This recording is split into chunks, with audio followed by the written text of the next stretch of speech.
Hello दोस्तों, मेरे YouTube channel में आपका स्वागत है। आज हम जीके के बहुत ही महत्वपूर्ण 10 क्वेश्चन पढ़ने जा रहे हैं, जो कि सभी एग्ज़ाम की दृष्टि से बहुत ही महत्वपूर्ण है। तो चलिए अब हम स्टार्ट करते हैं। क्वेश्चन नंबर 1, ठीक है। बाबर का पुत्र कौन था? तो दोस्तों, अगर आपको इसका आंसर पता हो तो आप कमेंट सेक्शन में इसका आंसर दे सकते हैं। ठीक है, तो बाबर का पुत्र था हुमायूं, ऑप्शन नंबर ए।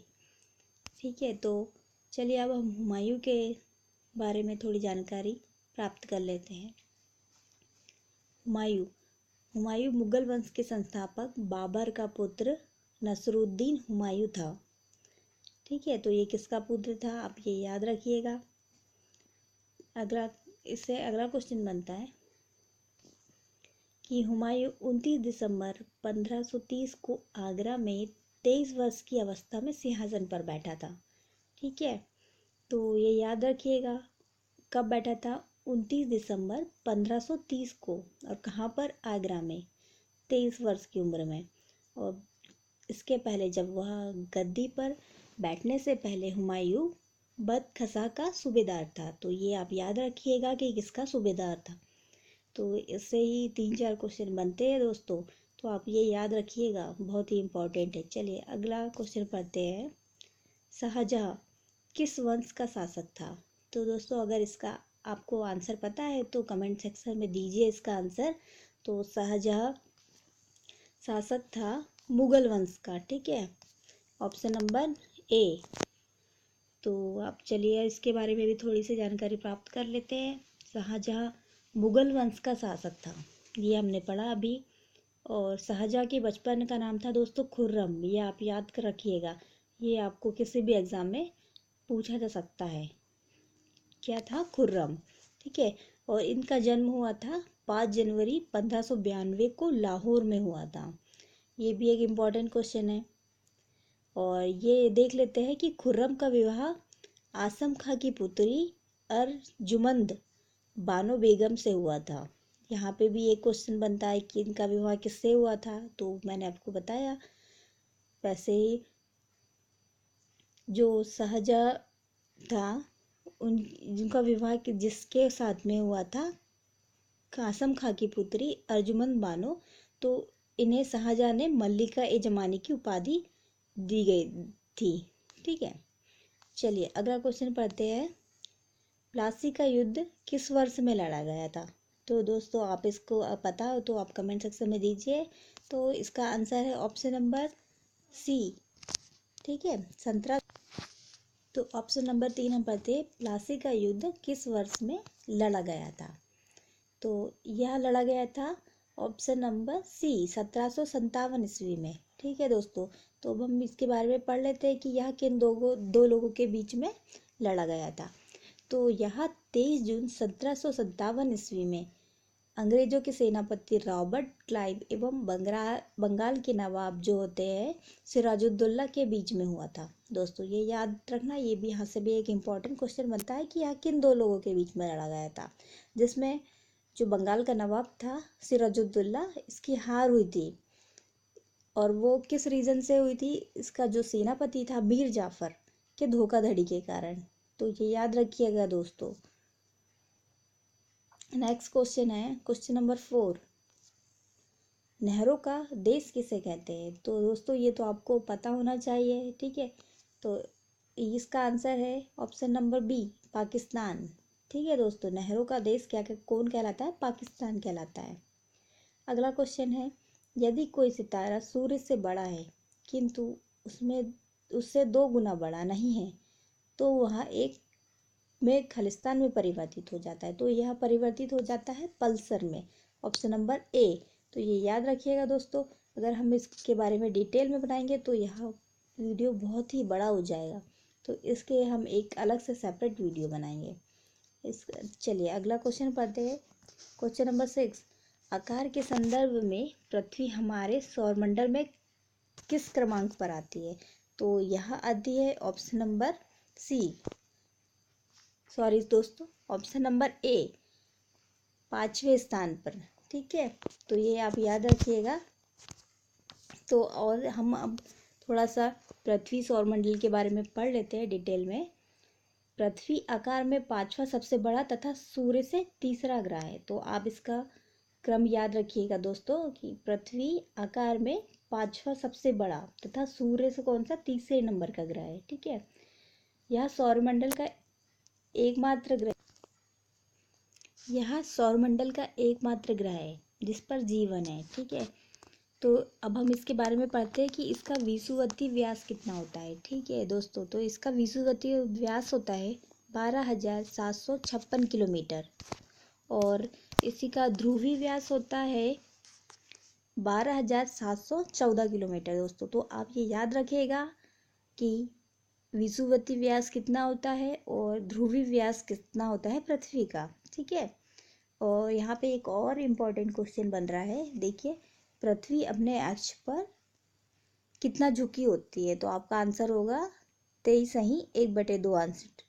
ठीक है, तो यहाँ पे आपको क्वेश्चन कोई भी एग्जाम में पूछा जा सकता है, ये बहुत इंपॉर्टेंट क्वेश्चन है। चलिए अगला क्वेश्चन है, भोपाल किसकी राजधानी है। तो दोस्तों मैं आशा करती हूँ कि आपको ये आंसर पता होगा, तो आप कमेंट में दीजिए। बहुत ही इजी क्वेश्चन है और आपको इसके साथ ही जो हमारे 29 राज्य होते हैं उनके राजधानियाँ तो पता होनी ही चाहिए। नहीं पता हो तो आप इसे याद कर लीजिए, ये किसी भी एग्ज़ाम में पूछे जा सकते हैं। ठीक है, तो भोपाल राजधानी है मध्य प्रदेश की। ठीक है, ऑप्शन नंबर 4 मध्य प्रदेश। उसी प्रकार जैसे कि दिया हुआ है हिमाचल प्रदेश, तो हिमाचल प्रदेश की राजधानी दोस्तों क्या है, शिमला। ठीक है, इसी प्रकार गोवा की राजधानी है पणजी। और दिया हुआ है गुजरात, तो गुजरात की राजधानी है दोस्तों अहमदाबाद। ये आपको पता होना चाहिए। 29 राज्य और 7 जो केंद्र शासित प्रदेश होते हैं इनकी राजधानी आपको याद कर लेनी चाहिए। ठीक है, तो चलो भोपाल के बारे में थोड़ी जानकारी ले लेते हैं हम। जो भोपाल, वैसे मैंने बता दिया कि मध्य प्रदेश की राजधानी भोपाल है।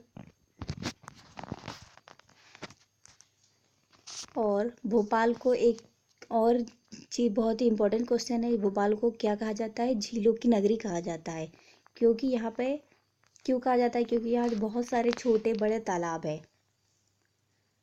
यह अचानक ही सुर्खियों में आ गया था। क्यों हुआ था, क्योंकि दोस्तों यहाँ पे 1984 में एक गैस कांड हुआ था।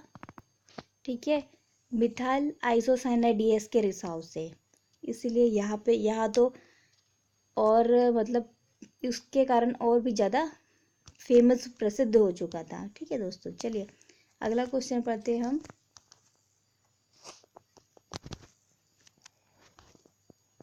क्वेश्चन नंबर 8, प्रसिद्ध बृहदेश्वर मंदिर स्थित है। ठीक है दोस्तों, तो ये दोस्तों आपको पता होना चाहिए ये मंदिर कहाँ पर है। ठीक है, तो ये मंदिर स्थित है ऑप्शन नंबर बी तंजावुर में।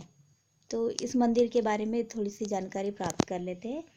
ठीक है दोस्तों, ये प्रसिद्ध जो बृहदेश्वर मंदिर है तमिलनाडु के तंजावुर में स्थित एक हिंदू मंदिर है दोस्तों। तो ये आपको पता होना चाहिए कि कहाँ पर है, ये तमिलनाडु के तंजावुर में। और यह एक हिंदू मंदिर है और इसे तमिल भाषा में बृहदीश्वर के नाम से भी जाना जाता है। तो ये यहाँ पे भी एक इम्पॉर्टेंट पॉइंट बनता है कि इसे किस नाम से जाना जाता है, तमिल भाषा में। और यह जो मंदिर है पूरी तरह ग्रेनाइट से निर्मित है। ये भी एक इम्पॉर्टेंट क्वेश्चन बन जाता है कि यह किस धातु से बना होता है। और यह विश्व में अपनी तरह का पहला और एकमात्र मंदिर है। और यह अपनी भव्यता, वास्तुशिल्प और केंद्रीय गुंबद से लोगों को आकर्षित करता है। और इसी मंदिर को यूनेस्को ने विश्व धरोहर भी घोषित किया है। तो ये याद रखिएगा कि यूनेस्को ने इस मंदिर को विश्व धरोहर घोषित किया है। चलिए अगला क्वेश्चन है क्वेश्चन नंबर 9, संविधान सभा के पहले अस्थायी अध्यक्ष कौन थे। तो दोस्तों ये आंसर भी आपको पता होना चाहिए, शायद पता ही होगा, तो आप कमेंट में दीजिए इसका आंसर। तो संविधान सभा के अस्थायी अध्यक्ष कौन थे?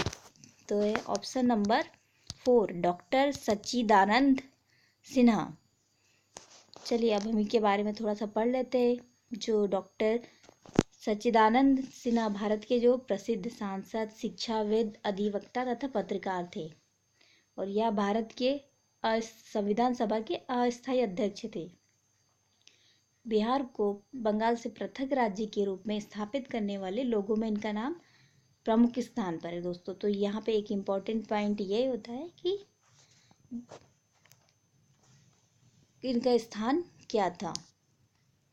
चलिए, और इसके मैंने ये तो बता दिया आपको कि संविधान सभा के अस्थायी सदस्य तो डॉक्टर सच्चिदानंद सिन्हा थे, और वैसे ही पढ़ते हैं कि अब इसके स्थायी सदस्य कौन है। तो स्थायी सदस्य है डॉक्टर राजेंद्र प्रसाद दोस्तों। और वैसे ही BR अम्बेडकर कौन थे? प्रारूप समिति के अध्यक्ष डॉक्टर BR अम्बेडकर जी। ठीक है दोस्तों, ये याद रखिएगा आप। चलिए अब हम पढ़ते हैं क्वेश्चन नंबर, अगला क्वेश्चन है, अगला और लास्ट क्वेश्चन। केरल के संसदीय सीटों लोकसभा की संख्या कितनी होती है? तो दोस्तों आपको पता होगा तो आप दीजिए कमेंट में।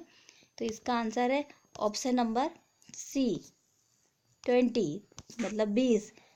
ठीक है, लोकसभा के केरल राज्य की संसदीय सीटों की संख्या होती है 20 और इसी प्रकार राज्यसभा की सीटों की संख्या है 9। ठीक है दोस्तों, तो आप ये याद रखिएगा। चलिए अब हम हो गए हम, अब हम बनाएंगे नेक्स्ट वीडियो। अगर आपको ये वीडियो पसंद आया हो तो प्लीज़ लाइक कीजिए, शेयर कीजिए एंड सब्सक्राइब कीजिए और बताइएगा आपको ये वीडियो कैसा लगा, ताकि हम और भी अति महत्वपूर्ण क्वेश्चनों का वीडियो नेक्स्ट वीडियो बनाएंगे। तो प्लीज़ बताइएगा, या लाइक सब्सक्राइब शेयर कीजिए।